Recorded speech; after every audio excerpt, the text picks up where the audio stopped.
आपणा सर्वांचं आपल्या कट्टा इंजिनिअर्स या युट्यूब चॅनलवरती सहर्ष स्वागत. शिकताय ना, शिकायलाच पाहिजे.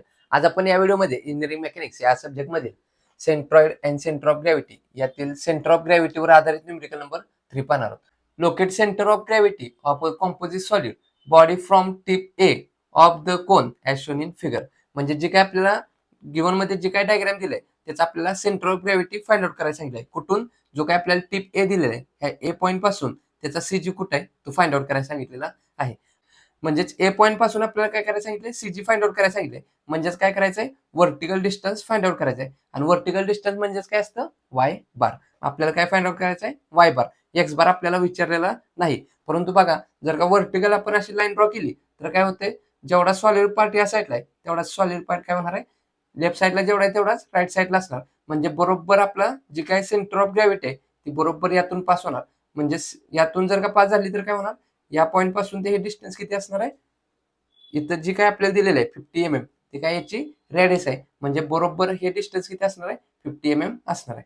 म्हणजे जो काय आपला एक्स बार आहे तो किती येणार, 50 mm वरती येणार आहे. तो आपल्याला इथं विचारलेला नाही, पण आपल्या नॉलेजसाठी आपण इझिली फाइंड आउट करू शकतो. कसं, बरोबर सेंटर मधून लाईन ड्रॉ केल्यानंतर काय होते, सिमेट्रिक पार्ट मध्ये डिवाइड होते. जेवढा सॉलिड सेक्शन या साईडला आहे तेवढा सॉलिड सेक्शन त्या साईडला आहे. म्हणून बरोबर आपला जो काय एक्स बार आहे तो काय वर इथंच ऍक्ट होणार. मग हे डिस्टन्स किती असणार आहे, तर हे जे काय दिलेले आपल्याला काय दिले त्यांनी रॅडियस दिलेले आहे. मग रॅडियस एवढं काय असणार, आपला एक्स बार असणार. म्हणजेच किती येणार, 50 mm याचा एक्स बार असणार आहे.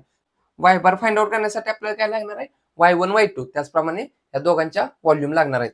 हा पहिला पार्ट म्हणूया आपण याला, कशाचा आहे तो कोणचा आहे, आणि दुसरा आहे तो काय, हेमिस्फिअर. इथं डायग्राम ड्रॉ करूया. हा जो काय पार्ट आहे तो कशाचा असणार आहे, कोणचा असणार आहे. आणि दुसरा जो काय पार्ट आहे तो कशाचा असणार आहे, हेमिस्फिअरचा असणार आहे. मग याचे डायमेन्शन किती आहेत, हा जो काय याचा सर्क्युलर बेस आहे तो किती येणार आहे, इथून हे टोटल डिस्टन्स, हे डिस्टन्स त्यांनी आपल्याला काय दिलंय, रॅडियस आर दिलंय. मग जर का रॅडियस आर असेल तर त्याचा डायमीटर किती होणार, 50 × 2 म्हणजेच 50 × 2 100 येणार. हा जो काय बेस असणार आहे तो काय असणार आहे, 100 mm. आणि याची हाईट जी दिलेली आहे ती आपल्याला किती दिलेली आहे, 200 mm. सिमिलरली हा जो काय आपल्याला हेमिस्फिअर दिलाय त्याचा डायमीटर किती असणार आहे, 50 × 2 100 mm. आणि जी काय रॅडियस असणार आहे ते किती असणार आहे, त्याचे हाफ 50 mm. हे काय असणार आहे, रॅडियस आर. मग आता याच्या आधारे काय करूया, व्हॉल्यूम V1 आणि व्हॉल्यूम V2 फाइंड आउट करूया. जो काय कोण आहे त्याच्यासाठी आपण व्हॉल्यूम कशी फाइंड आउट करत असतो, तर ट्रायंगलसाठी 1/2 घेत असतो एरिया फाइंड आउट करण्यासाठी. कोणसाठी काय करतो, 1/3 घेत असतो. याचा बेस कसा आहे, सर्क्युलर आहे. सर्क्युलरचा एरिया कसा करतो, πr². आणि थर्ड डायमेन्शन हाईटचा h.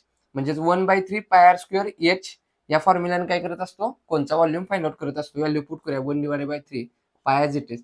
रॅडियस किती असणार आहे, बेस सर्क्युलर डायमीटर किती आहे त्याचा, 100 mm आहे. त्याच्या हाफ काय असणार आहे, रॅडियस आर. म्हणजेच 50 mm ची काय असणार आहे, रॅडियस असणार आहे त्याचा स्क्वेअर. आणि हाईट किती दिलेली आहे, 200. इकडे V2 बघा, त्याचा कसा आपण काढत असतो व्हॉल्यूम, जो काही हेमिस्फिअर आहे त्याचा व्हॉल्यूम कसा काढतो, 2/3 πr³ असा काढत असतो. 2/3 ॲज इट इज, पाय ॲज इट इज. रॅडियस किती असणार आहे, 50 mm त्याचा क्यूब. म्हणजे इथं कॅल्क्युलेटरच्या आधारे V1 आणि V2 फाइंड आउट करूया. फर्स्ट ब्रॅकेटमध्ये 1/3 ब्रॅकेट कम्प्लीट. सेकंड ब्रॅकेटमध्ये शिफ्ट धरून एक्स दाबल्यानंतर पाय इंटू 50चा square into 200 bracket complete is equal to किती आन्सर आलं आपलं, काहीतरी फार मोठी व्हॅल्यू आहे त्याला छोटी करण्यासाठी ENG बटन प्रेस करणार. किती आन्सर आलं, 523.598.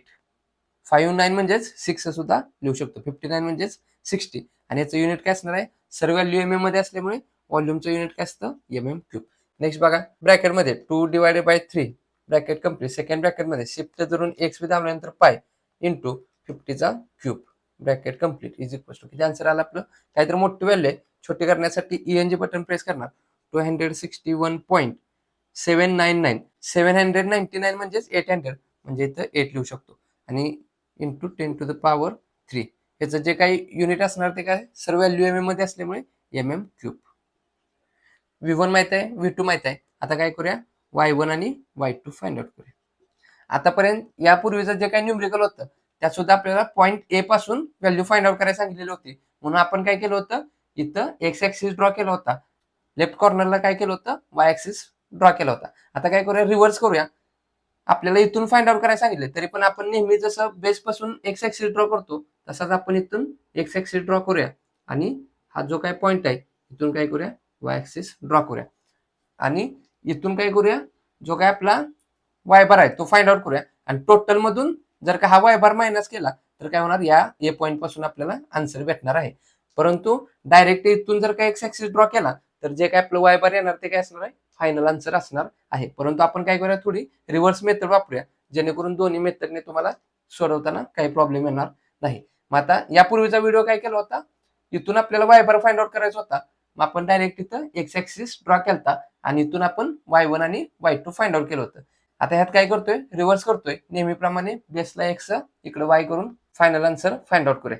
मग आता बघा इथं एक्स ऍक्सिस ड्रॉ केला इथून ते हे पहिल्याचं जे काही सेंटर ऑफ ग्रॅव्हिटी आहे तो कुठं असतो हा जो काही कोण आहे कोणच्या लॉंग साइड पासून हे डिस्टन्स किती असतं h/4 वरती असतं.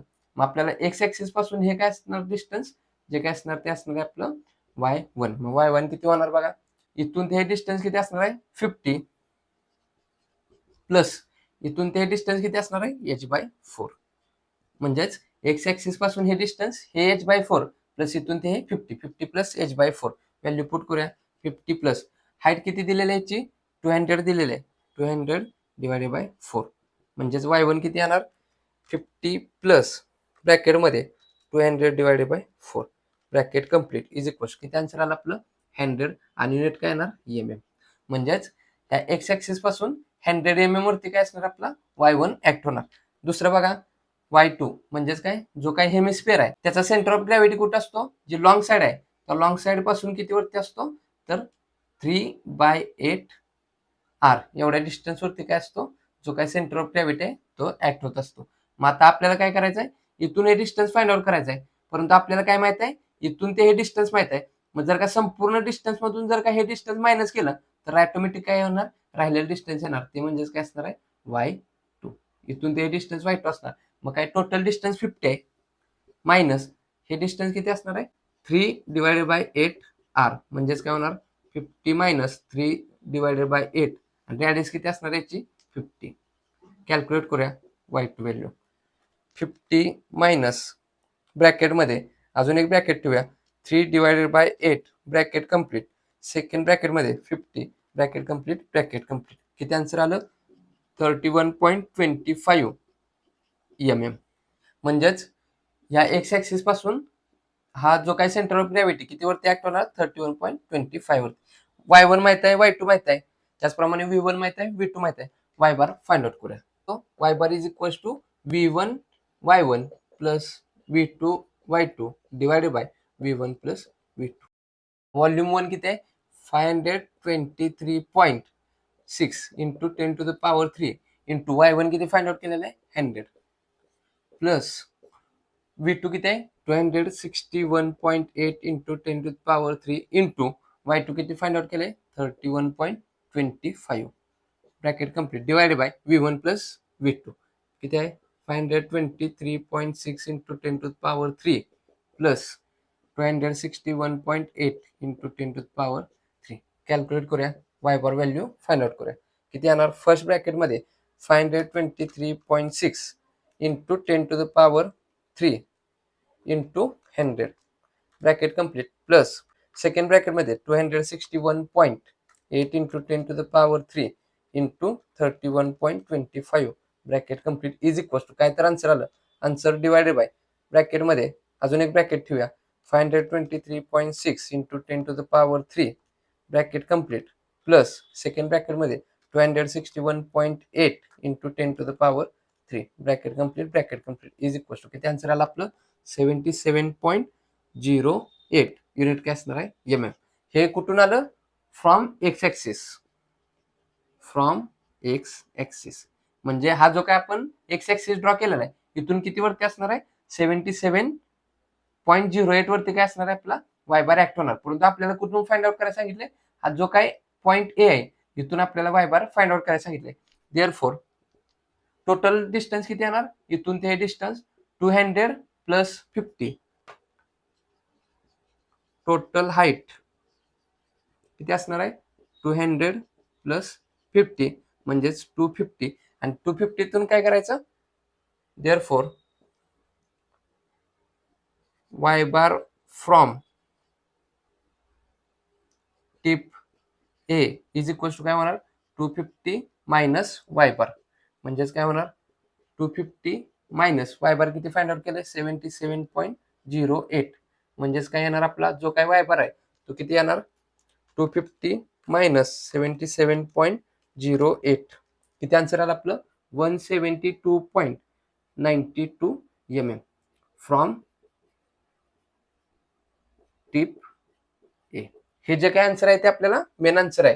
ह्या ए पॉईंट पासून आपल्याला फाइंड आउट करायला सांगितलंय. म्हणून काय केलं आपण, काय केलं, हा जो काय एक्स ऍक्सिस आहे इथून आपण काय फाइंड आउट केलं, 77.08 वरती सेंटर ऑफ ग्रॅव्हिटी ऍक्ट आहे. परंतु आपल्याला त्यांनी काय विचारलेलं, इथून किती वरती आहे. जर का टोटल डिस्टन्स मधून जर का हे डिस्टन्स मायनस केलं तर राहिलेलं डिस्टन्स काय असणार आहे, टिप ए पासून असणार आहे. मग तेच आपण केलंय, टोटल डिस्टन्स फाइंड आउट केलं, किती होतं हे 200 प्लस 50, 250 mm टोटल डिस्टन्स होतं. आणि ह्या टोटल डिस्टन्स मधून काय केलं, वाय बार मायनस केला. म्हणजे जे काय आन्सर आलं ते काय असणार आहे, फ्रॉम टिप ए पासून 172.92 वरती आपला काय असणार आहे, इथं सीजी ऍक्ट होणार आहे. म्हणजे हा काय झाला आपला फायनल आन्सर, वाय बार. तर न्यूमेरिकल मध्ये विचारल्याप्रमाणे centre of gravity from tip A, या ए पॉईंट पासून centre of gravity y bar आपल्याला फाइंड आउट करायला सांगितलेला होता, तो इथं आपण फाइंड आउट केलेला आहे. या व्हिडिओच्या रिलेटेड जर काही डाऊट्स असेल तर कमेंटद्वारे कळवा. हा व्हिडिओ आवडला असेल तर नक्की या व्हिडिओला लाईक करा. या गोष्टी जास्तीत जास्त आपल्या मित्रांपर्यंत शेअर करत चला, जेणेकरून आपल्यासोबत आपल्या मित्रांचाही चांगला फायदा होईल. अजून आपल्या कट्टा इंजिनियर्स या युट्यूब चॅनल जर सबस्क्राईब केले नसेल तर सबस्क्राईब करून समोरील बेल आयकॉन दाबा, जेणेकरून असेच नवनवीन व्हिडिओ तुम्हाला सर्वात अगोदर पाहते. तर पुन्हा भेटू नेक्स्ट व्हिडिओमध्ये. तोपर्यंत आपल्यासोबत आपल्याची काळजी घ्या. धन्यवाद.